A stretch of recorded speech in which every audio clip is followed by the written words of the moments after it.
hairball? Yes. Sorry, Bob. I'm self-conscious about it.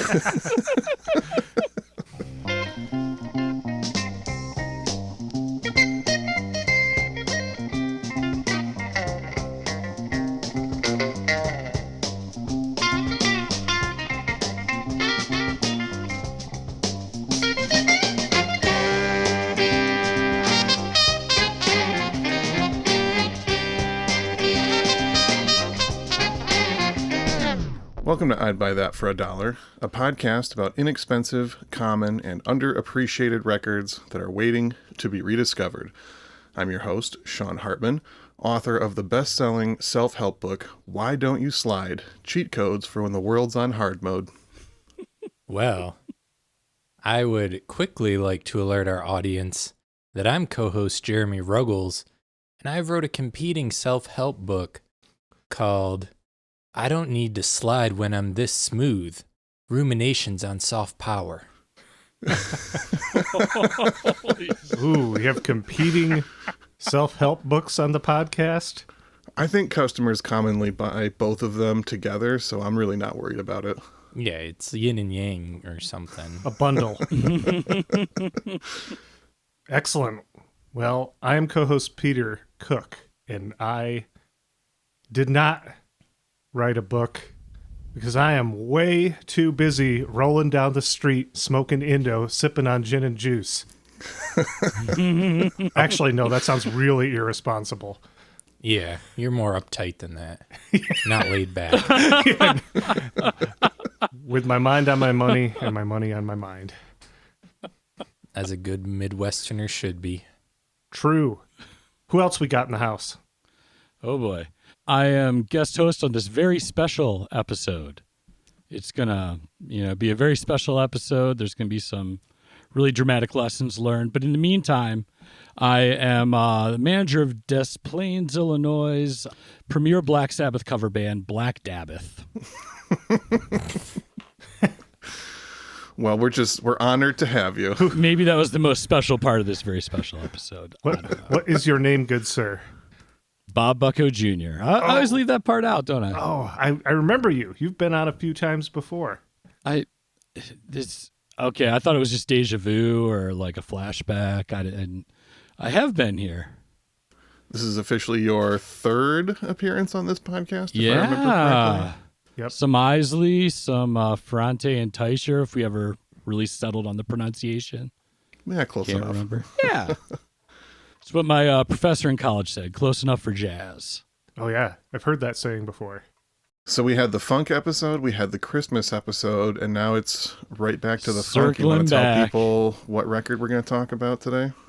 All right. So we're going to talk about Slave's second album, The Hardness of the World.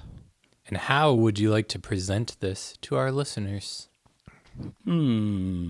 So I came around to Slave the way a lot of people probably do. No. What song do you want to play them first? Oh, dear Lord. Here we go. Cut. Which one are we doing first, Sean? You want to start with the album opener, Life Can Be Happy? Let's do that. Let's hit them with a little side A, track one. And this is a great album to kick off summer, as this will drop on June 21st. Perfect. All right, well, here it is. Life Can Be Happy.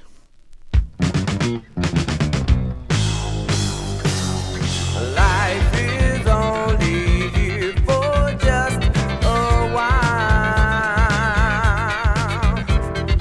Can you face your problems with a smile? Open up your mind and see the light. Take away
Bob, I now cordially invite you to share with us how you learned about Slave.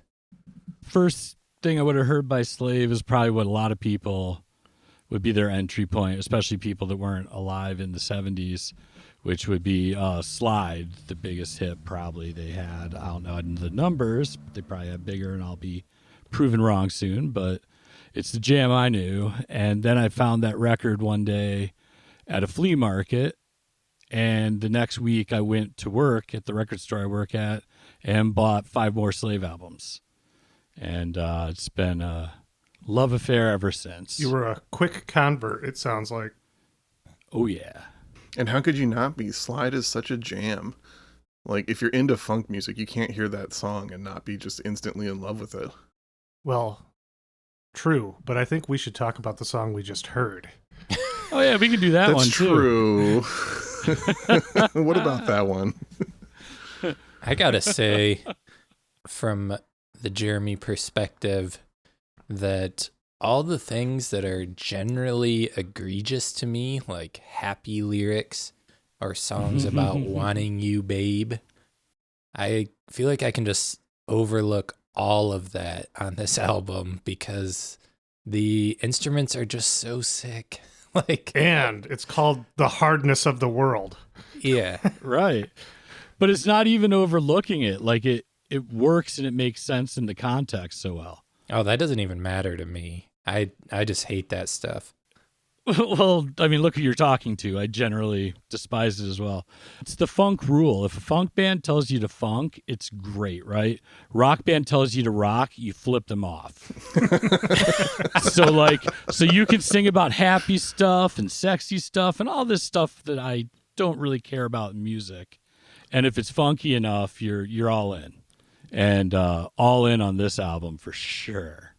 How far into we may have said at the beginning, but I missed it. How far into their catalog is this? This is early on.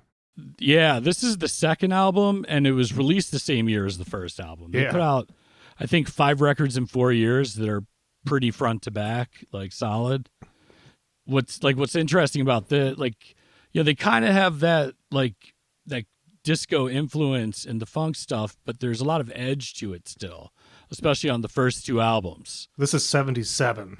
Yeah. So, yeah. So they have some slick, like in the rhythms and stuff, but the bass is real dirty, and it's something Sean and I both arrived at independently, which is just this idea of smooth and hard. They're just kind of, especially this album, pointing the way towards them kind of with a smoother vibe.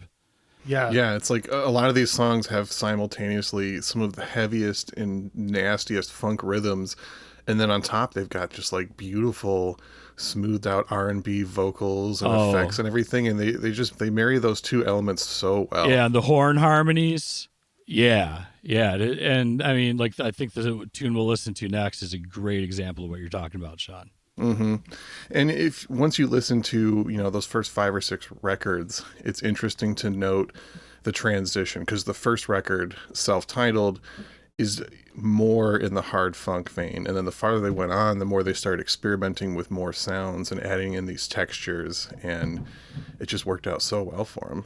And I think it was like hugely influential on a lot of funk and R&B bands to come. I mean, you think about like the stuff that Rick James was doing. He had the hard funk songs, and then he had the like softer stuff and the mix between. And then you think about some of the post-disco boogie funk stuff and like the work of Kashif.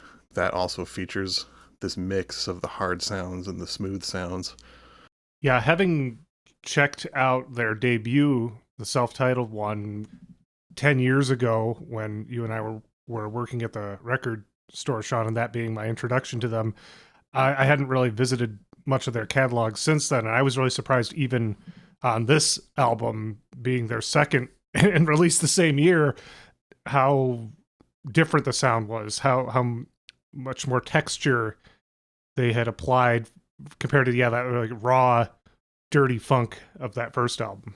Mm-hmm. Yeah, I think that's a big part of how those two elements are coming together. Is in the mix there is so much going on, which usually would work to the detriment of something, I would think, but everything is very much in its place in the mix. And like we're talking about these kind of like these stacked layered horns, these smooth harmonies, but then there's all this, they make a lot of use out of like flange and stuff. There's these lots of textural things that kind of speak to like a more like evolving sound from the dirtiness of the first album, but the playing is just still beastly. Like the track we just listened to, the last couple minutes of that are like Ernie Isley shred territory. Mm-hmm. You know, I thought about, there's a lot of comparisons, particularly with the Isley Brothers record that you did with us, the Go All the Way record from 1980. We talked about that one being a transition in sound from them moving away from like the 70s instrument funk into incorporating more electronic instruments and influences and kind of easing their way into the 80s. And I feel like that's a good comparison to the sounds happening here, even though this one's like a full 3 years before. Again, like very influential band for the history of funk music. This is a turning point. Yeah, that's kind of what I was wondering, if they were working with the trends at the time but just so damn well, or if they were a little bit ahead of the curve. So you would posit they're more what set other people off in that direction that became Quiet Storm and things like that. Yeah, I mean, I think they were a little ahead of the curve, and also just the Dayton scene in general was ahead of the curve, you know? Like, they were completely changing the course of funk music when all these bands were dropping in the late 70s. Yeah. And Ohio Players had that same trajectory kind of sonically, I come to think of it. Exactly. You know, starting out real dirty with the Westbound stuff, and then just getting smoother through the 70s, but like still with all the funk intact. Yeah, still keeping that hard edge. I was watching a YouTube video yesterday that ranked the states by like the amount of influential music that has come out of each state. And I got to say, Ohio was way up there on the list. Michigan and Ohio are like, you know, like New York and California are at the very top, but Michigan and Ohio are right up there too. I'm sorry to say, Bob, I can't remember where Iowa was ranked in there, but it wasn't up there with. I don't think Iowa remembers either. Just missed the top 40. Yeah, Slipknot can only do so much. We can claim Slipknot and Arthur Russell if you want polarity. I don't know. Those are good ones, though. Or at least 50-50. Yeah. How about we hear another track and then we can get into a little history of this band, and also I've got a little brief history on Dayton funk and the scene that they came up in. So, Bob, what's the next song that we're going to listen to? Let's roll with Can't Get Enough of You. Perfect. This is side 1, track 3. I can't get enough of you, 'cause I'm so in love with you, yeah. Maybe it's the things you do that keeps me making love to you, yeah. I'm so in love, I want you, baby. When I'm with you, you drive me crazy. I can't explain the way I feel. It's like a dream, it can't be real. I need you so, love me right. Just hold me close and squeeze me tight. Can't get enough of you. Maybe it's the things you do. Can't get enough of you. Maybe it's the things you do. Can't get enough of you. Maybe it's the things you do. Can't get enough of you. Maybe it's the things you do. I can't get enough of you, 'cause I'm so in love with you. Maybe it's the things you do that keeps me making love to you. Your smile is bright,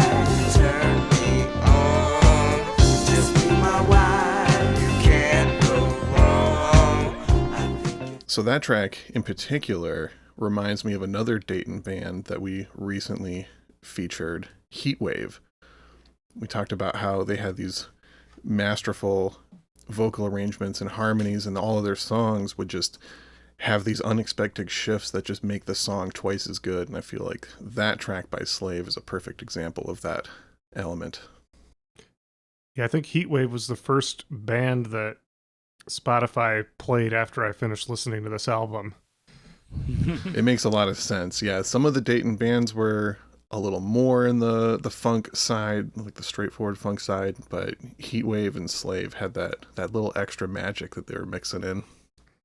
So we're talking about the city of Dayton, Ohio, and its place in music history. Yeah, you nerds, it's not just where Guided by Voices and Brainiac and the Breeders are from. There's I was just going to say, there are so many like rock bands and stuff that have come from Ohio. Like, we're just going to focus in on their funk music history, which would be enough by itself to put the state on the map. But yeah, Ohio just has a absurd wealth of music history going on.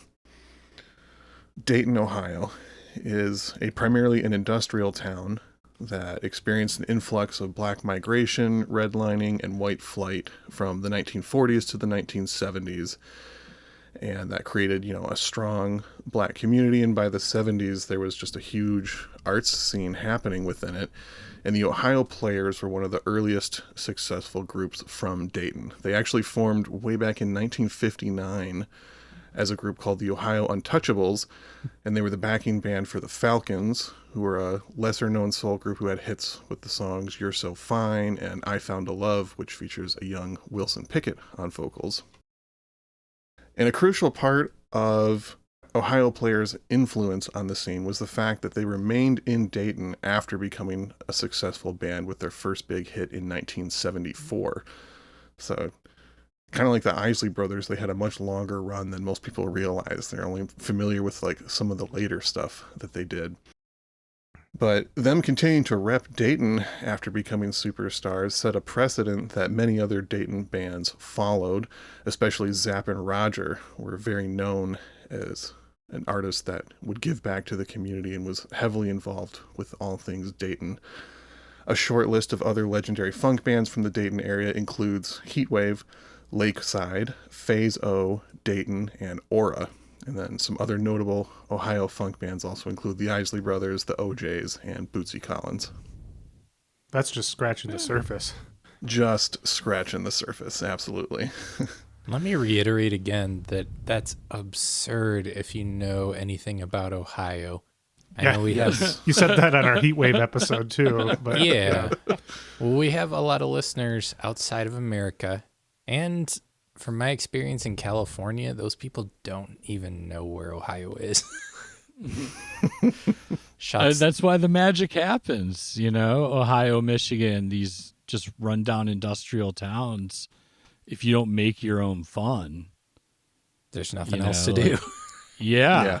But like what Sean said is like when someone stays, I mean, it's Prince in Minneapolis. It's, like anybody that could be on the coast and wants there to be more of that happening. Like I don't know, man. That's just totally hip that's kind of how the scene continued, Yeah. So many other bands after they got big suddenly became either a band from LA or a band from New York, no matter where they started from. I'm pretty sure Devo didn't stay in Ohio. I think they went to Los Angeles. Ooh, Peter's calling out Mark. Traitors. Another point in the legendary Devo versus Slave debate. So let's get into a little bio on the band Slave. So we mentioned the Ohio Players being a huge influence, and they're also an integral part of this band's story. Slave was initially founded by bandleader and multi-instrumentalist Stephen C. Washington, who most sources, if you look around, would say that he is the nephew of Ralph Pee Wee Middlebrooks from the Ohio Players.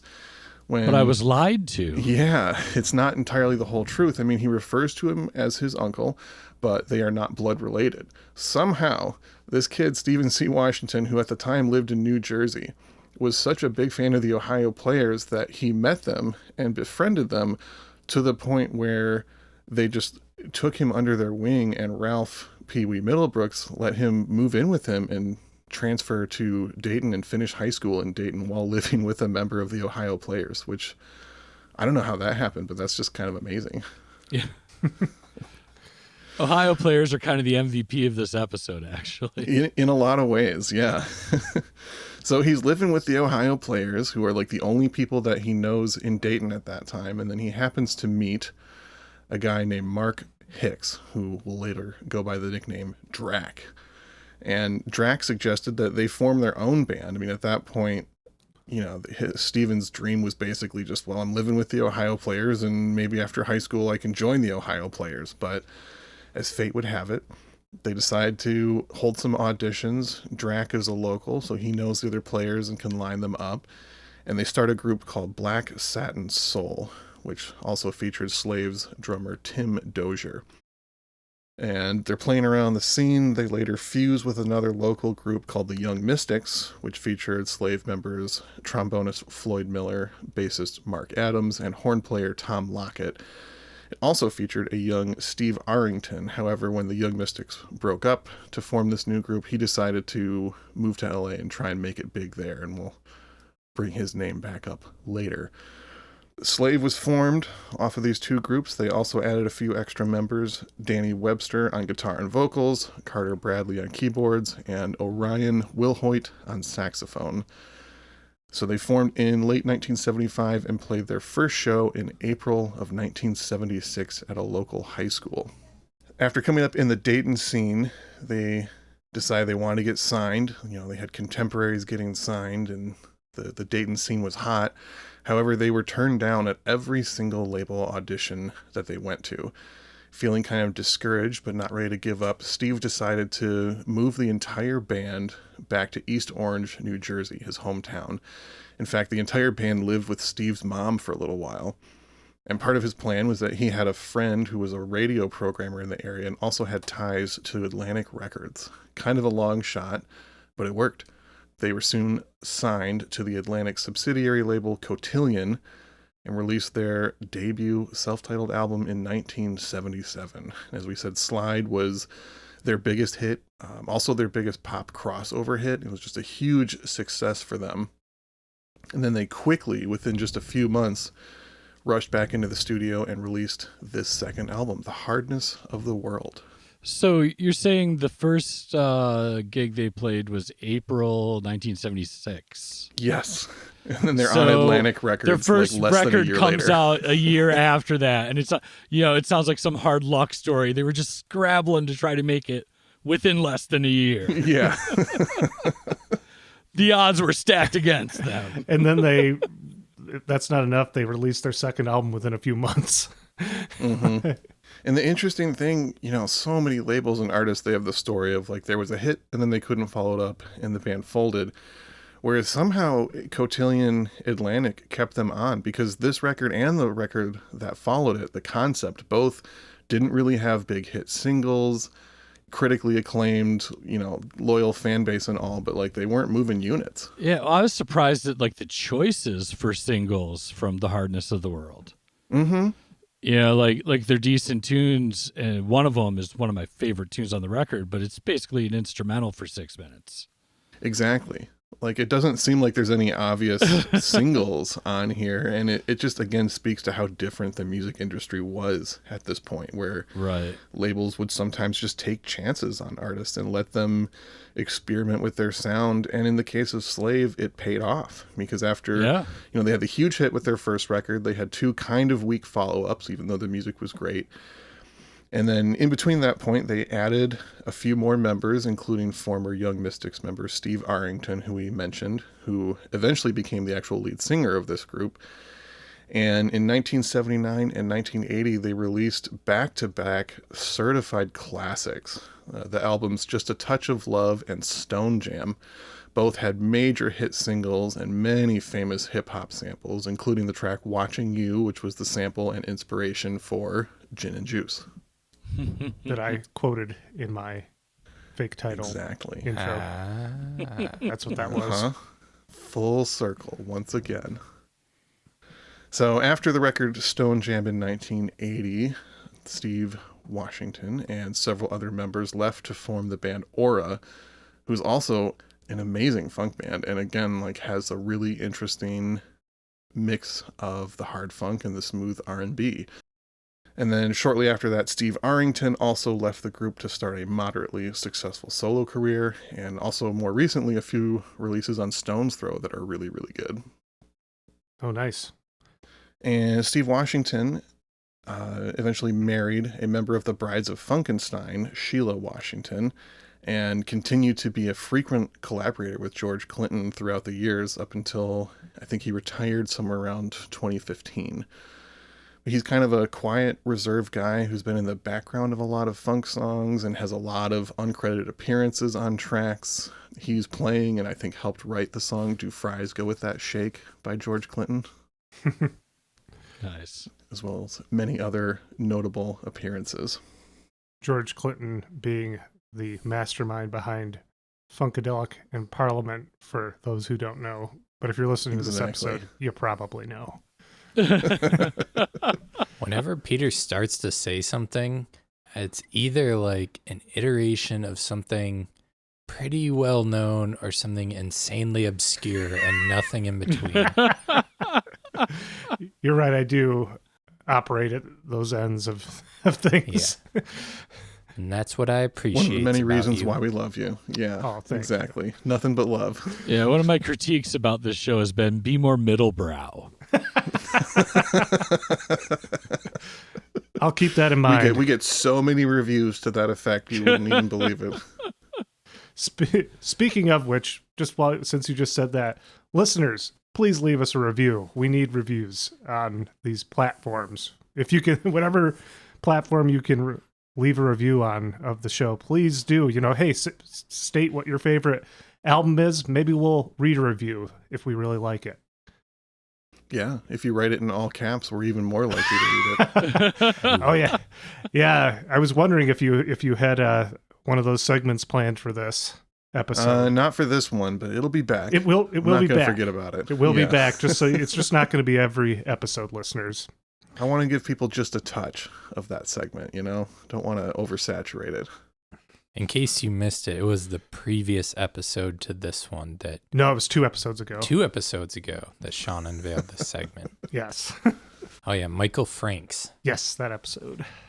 So we mentioned before that Sly and the Family Stone was an obvious influence on here, which I had read Steve Washington talking about who some of his earliest influences are. So aside from Sly and the Family Stone and the Ohio Players, can you guys guess a couple of the other big names that were an early inspiration for the sound of Slave? Oh, let me guess. James Brown. Yes. And another massive funk band that we have covered before. Earth, Wind, and Fire. You got it. Good job, guys. I'm flexing over here. I wanted to say that, but I felt all shy and reticent for some reason. Aw. Like, what's that about? Well, yeah, especially like the Earth, Wind, and Fire horn section. Those harmonies, and they're not afraid to do, well, now I'm going to sound like a dork. They're not afraid to do those major 7 harmonies in a funk song. Exactly. You got to get those complicated chords in there to make it interesting. Yeah, the jazz horn section vibe is all over that, which is like, again, the smooth element. Like, it took me years to dig Earth, Wind, and Fire because they weren't hard. Right. And then one day it clicked, and you're like, oh, they're bringing it just in a very, very more, not more sophisticated, but it's definitely sophisticated. It's, it's fancier than I could handle for a long time. The salt of the earth bloke I am. Well, as we've said before, sometimes it can be challenging to get into smooth music if you're not used to it. Yeah, well, so much of it comes out of like when you're young, and in my teenage years, the more abrasive, the better across genres. And then I guess you grow up at some point, and so do your ears. I don't know. Your ears mature. So the last early influence of Steve Washington that I wasn't quite expecting is that he was a big Led Zeppelin fan as well. Oh, well, there's a band that released their first 2 albums within a few months of each other. I actually thought about that when we were talking, and so that's my connection there. Oh, and they were on Atlantic. Yeah, exactly. Basically label mates.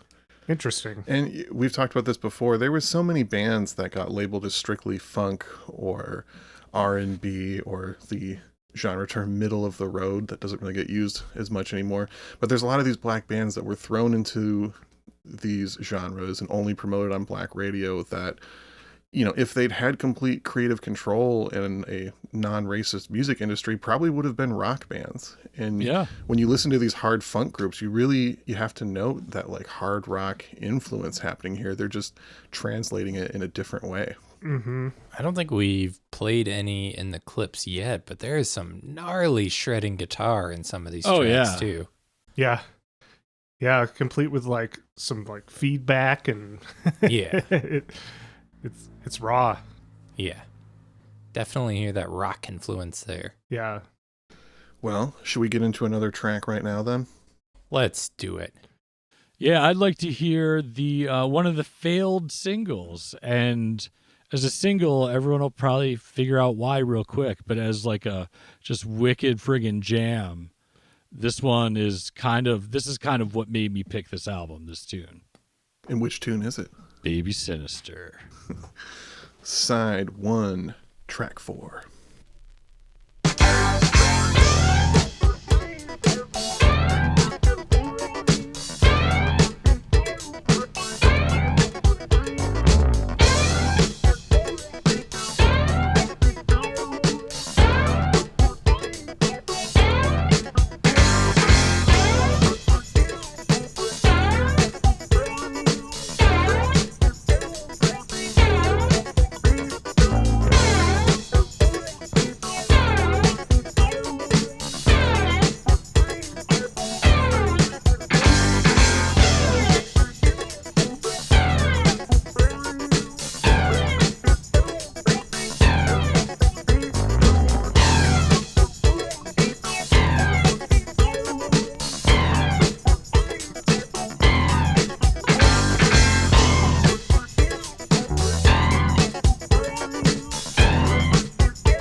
Slave and a lot of the other Ohio funk bands obviously had a big influence on 90s West Coast hip hop. And I really wish there were like a couple moments on Dr. Dre's The Chronic where they kind of just let things ride out the instrumentals for a little bit.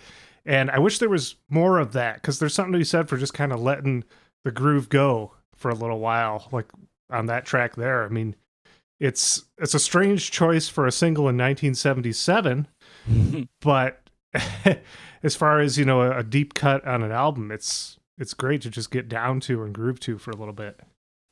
Yeah, it's just that kind of feeling that, yeah, it's unrelenting in its repetition, but it does the thing that good repetition does, like in any genre, in krautrock, whatever, where that intensity builds.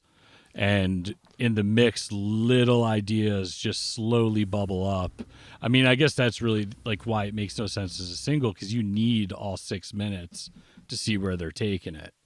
And this is also when disco is really at like its biggest point. You know, you're not really getting much of the pushback yet, and you got tons of these artists that are hitting the charts with extended 12-inch versions of their songs and long instrumental sections going on. So I guess it kind of makes sense that they would think maybe they could hop on that, but this is still just fundamentally a little bit different, you know? Yeah, well, because it's still gnarly.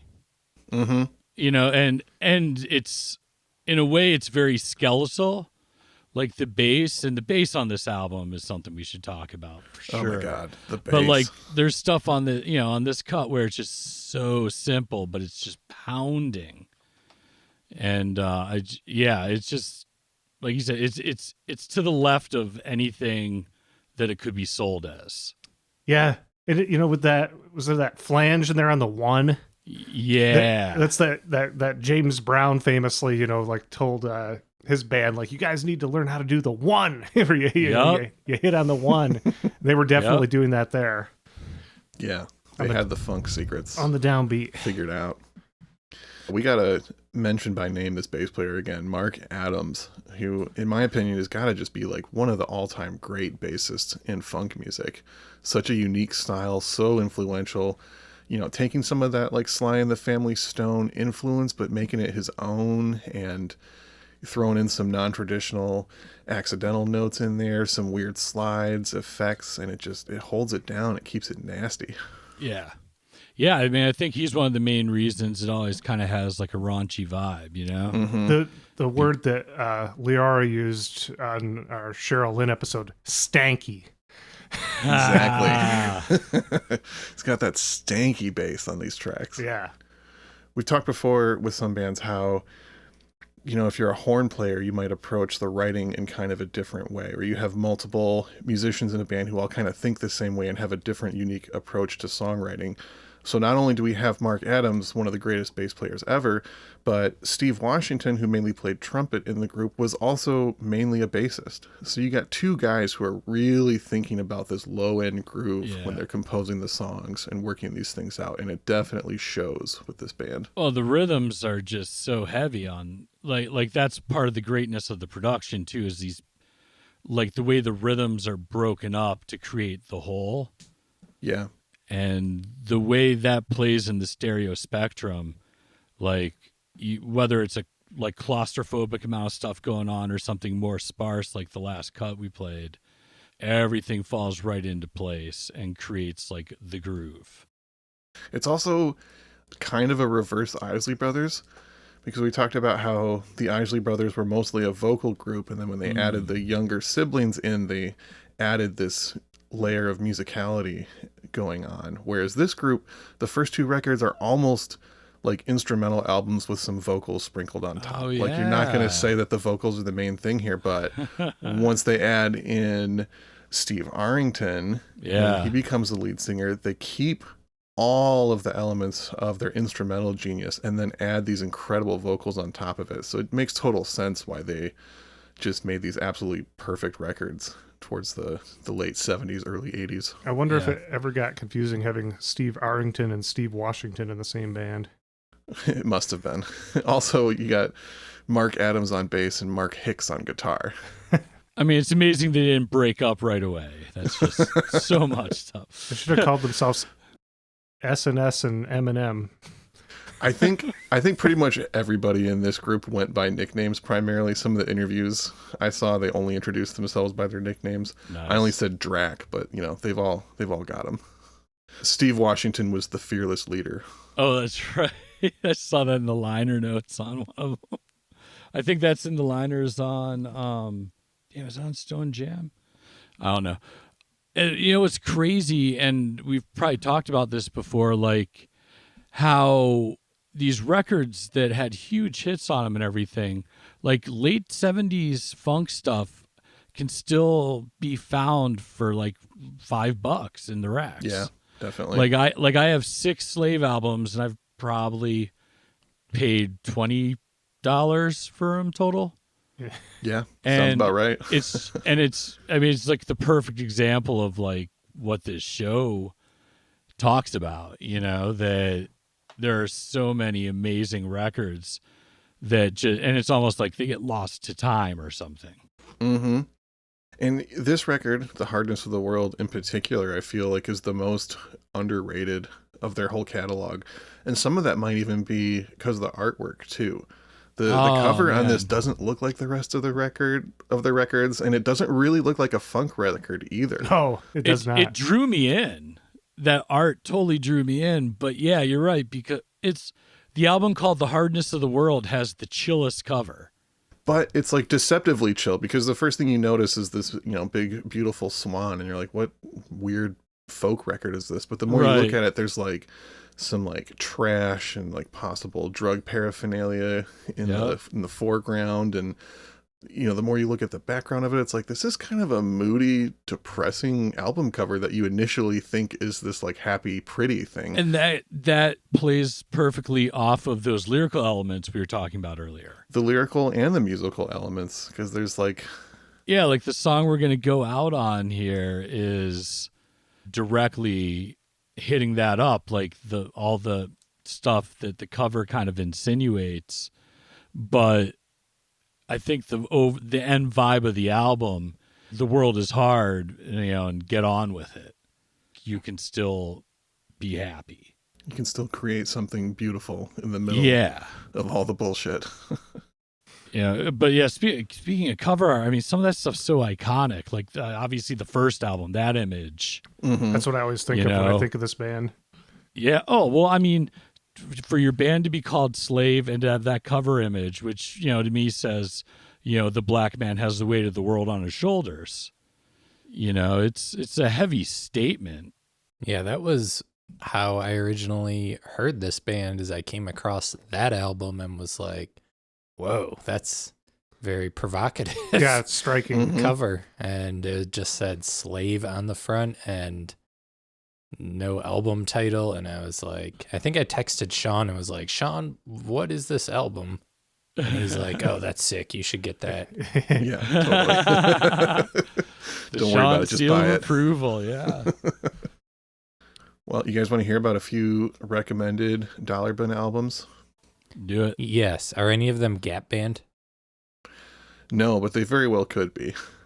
Okay. Maybe you can recommend some Gap Band after I drop this short list on us. Okay. So the first one, I mentioned Rick James before, primarily known for his harder funk stuff. But in 1980, he dropped a record called Garden of Love that was kind of an experimental, mostly ballad-driven record that didn't really have hits and has kind of been forgotten. And I think people weren't really into it when it came out. But really good example of that contrast of styles and a very overlooked, wonderful Rick James record.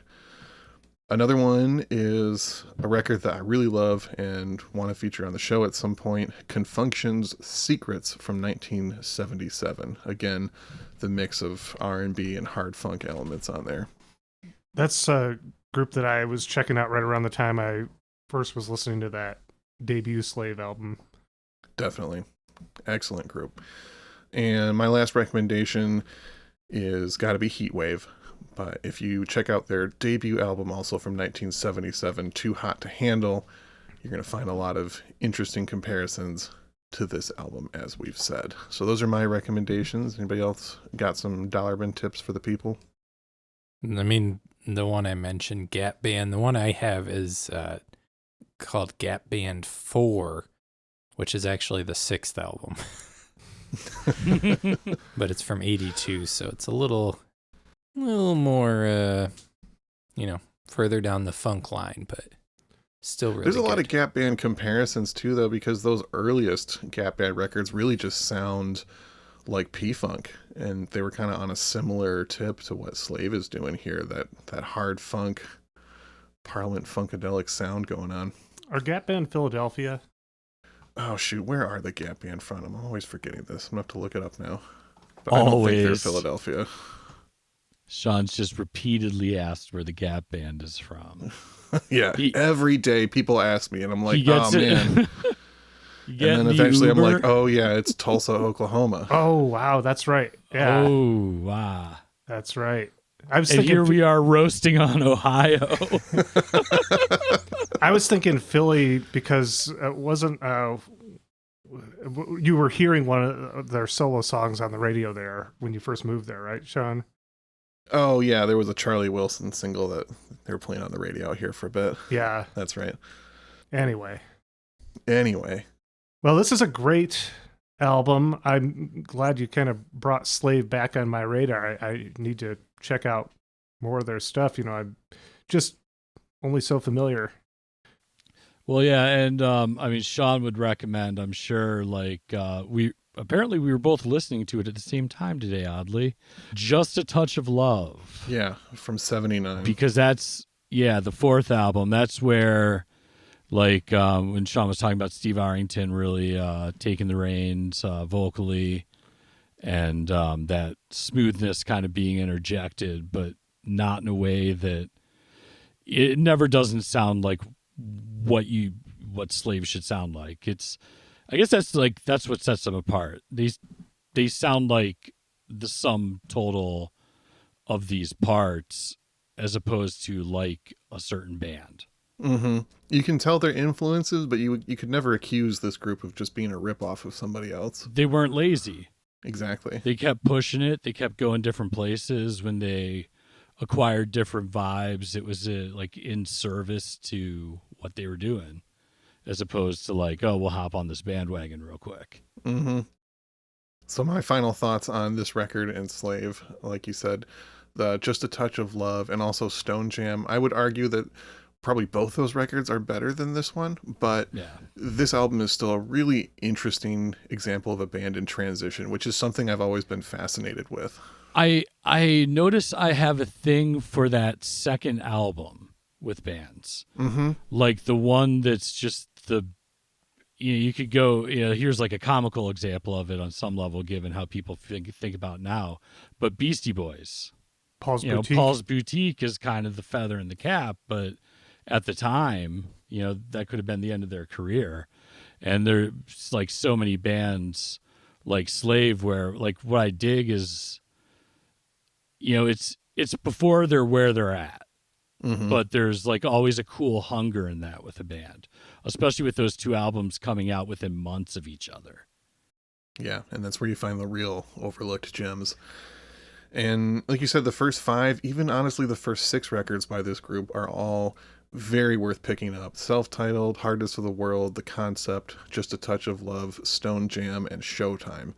Highly recommended. Ooh, all 6 never of heard them. Showtime. It's got some moments. It's not quite as good. Like you can tell the band is starting to fall apart, but man, it's got some jams on it still. Well, that's after Steve Washington leaves, right? Yes, he's in Aura at that point, and I think it's the last record that Steve Arrington was on. Oh, okay. Yep. So that's been the episode. I think it's time to play this final track and get out of here. No, it's not. No. Wait. Now I'm shutting you down to ask Bob. Bob, what do you have out in the world right now? Ooh, stuff. Let's see. Well, let's see. Last month, an album came out on my label, Personal Archives, by Sam Locke Ward, who's an amazing home taper from Iowa, and Mike Watt, who people who listen to this show probably know Mike Watt from Minutemen, Firehose, and a million other things. So it's been really exciting to work with them. I played horn on a couple albums of theirs already.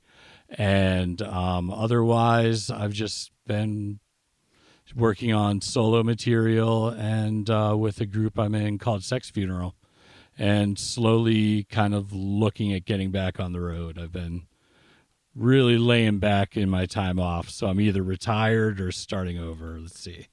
Yeah. Well, at least come out to Philadelphia at least once before you retire. We'll be talking after this episode. All right, cool. Consider Kalamazoo, Michigan as well, Bob. I don't know. I just saw a band from Kalamazoo last week, and Jared Sellner was in it, so I think I got my fill of Kalamazoo. That was my test to see if he listens to this or not. Was that fake baseball? Fake baseball? Yeah. Can I do a product endorsement? Absolutely. Fake Baseball, an amazing band. So much fun to work with. The hardest band I'll ever do sound for in terms of like wonderful, ingenious complexity, since most of my sound jobs involve trying to get one vocal mic over bands playing full stacks in a basement with a 10-foot high ceiling. Yeah, Fake Baseball have a lot going on in their setup. Oh, well, it's kind of like talking about Slave. Like, there is so much happening with that band, but it all has a place. It all complements each other and sonically fits into, like, for a live band to have their sound down that well, you know, like comparing it to what I'm hearing on the album, on the recording, it's like, oh, they took that template and decided to make a live band out of it. Yeah. Like that takes something called effort, which I'm unfamiliar with, so on a personal level. Well, I'm glad that you used half of your plug section to talk about a band that none of us are in. It's honorable of you. It's damn decent. Jeremy and I have seen that band. True. I think I helped with some mixing stuff on their record too, but I think I saw your name on the back of the CD, yes. yeah, I don't remember doing that, but apparently I did. You do so much well, mixing. once it makes the Discogs listing, it really happened. Yeah. Well, Bob, it's so good to have you back yet again. It's so I think good talking with y'all. So are we going to follow a pattern here? Are you going to come back and talk about piano virtuoso duo next time you're on? We kind of rotate between funk. And... It's either like Van Cliburn or Liberace or something, or some terrible Christmas album compilation from K-Tel or something. I don't know. Coming soon from Bob Bucko, the Chandelier Music Sound. I was gonna say, I'll pick something where you can smell the mildew while you listen. Looking forward to it. Full sensory experience. Well, thanks again, Bobby, and thank you, listeners, for tuning in to yet another installment of I'd Buy That for $1. What are we going out on? What's our final cut? We're going to go out on The World's on Hard. So it's like a video game where you can put it on easy, medium, or hard. Is that what they're saying? Like the world is... Well, I don't think we have a choice of what difficulty level the world is on. I'm just kind of bored into it. Yeah, they were a prescient band, but I think Pong was the only thing happening then. So yeah. All right. Fantastic. Well, I am Peter Cook. Thanks for listening to I'd Buy That for $1. I'm Jeremy Ruggles. Thank you for listening to I'd Buy That for $1. I'm Sean Hartman, and I guess thanks for listening to I'd Buy That for $1. I'm Bob Bucko Jr., and Fake Baseball's a good band. They are paying you. They better be after this.